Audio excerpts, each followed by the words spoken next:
नमस्कार दोस्तों, अगर आप दिल्ली नोएडा की हवा में सांस ले रहे हैं तो यह स्टडी आपको परेशान कर सकती है, क्योंकि प्रदूषण का खतरा लगातार बढ़ रहा है। आसमान को आप सुबह देखें, दोपहर में देखें या फिर शाम को देखें, हमेशा एक धूल जैसी दिखने वाली चादर आसमान को ढकी रहती है और यही कारण है कि डायबिटीज का खतरा लगातार बढ़ रहा है। गार्डियन की रिपोर्ट कहती है कि 2010 से इस तरह की स्टडी की जा रही है और यह इसी का हिस्सा है। बड़ी बात रही कि अगर यही हाल रहा तो राजधानी दिल्ली और एनसीआर के प्रदूषण में सांस लेने वाले लोगों की टेंशन बढ़ सकती है। ठंड आ रही है और इस मौसम के आगमन के साथ ही बच्चे हों या बुजुर्ग, सबको सांस लेने में तकलीफ होने लगती है। आंखों में जलन जैसी परेशानी का थोड़ा बहुत सामना करना पड़ता है। एक स्टडी में पता चला है कि दिल्ली में वायु प्रदूषण के खतरनाक स्तर से डायबिटीज का खतरा बढ़ रहा है। इस स्टडी में दिल्ली और चेन्नई में CARRS स्टडी में 12,000 से ज़्यादा वयस्कों को शामिल किया गया था, जिसमें शोधकर्ताओं ने पाया कि देश में डायबिटीज के बड़े खतरे का वायु प्रदूषण से सीधा लिंक है।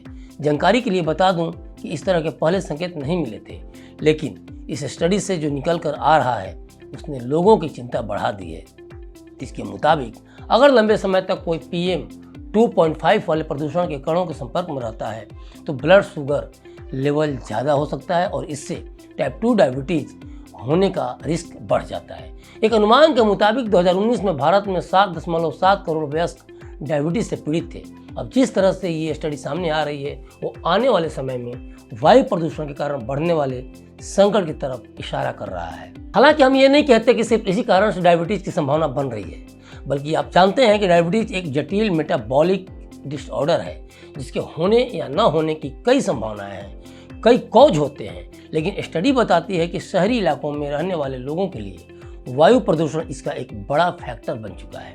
ऐसा नहीं कि ये स्टडी अचानक जारी कर दी गई है, बल्कि इस स्टडी के लिए 7 साल यानी 2010 और 2017 के बीच 7 साल तक फॉलो किया गया। शोधकर्ताओं ने इस दौरान प्रतिभागियों की स्टडी करना जारी रखा।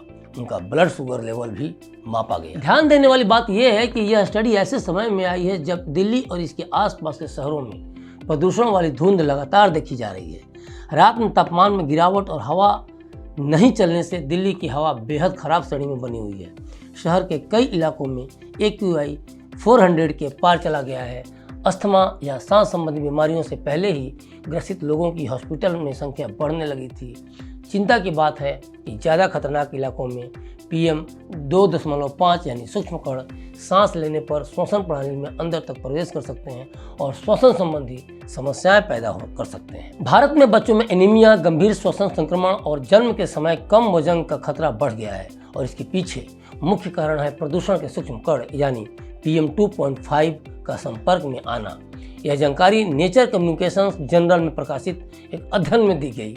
सूक्ष्म कणों के संपर्क में प्रत्येक 10 माइक्रोग्राम प्रति घन मीटर की वृद्धि से बच्चों में एनीमिया, गंभीर श्वसन संक्रमण और जन्म के समय कम वजन का खतरा क्रमशः 10, 11 और 5% बढ़ जाता है। ये दावा शोधकर्ताओं ने किया है। The energy and resources institute यानी टेरी, भारतीय प्रौद्योगिकी संस्थान दिल्ली और अन्य संस्थानों के दल ने यह शोध किया है। तो ये शोध था जो कि आपको हमें कहीं ना कहीं चेतावनी भी देता है। ये जागरूकता भी पैदा करता है कि हमें अपने हेल्थ को लेकर सावधान रहना चाहिए और ख़ास तौर पे प्रदूषण को लेकर बहुत ही ज़्यादा सावधान रहने की ज़रूरत है।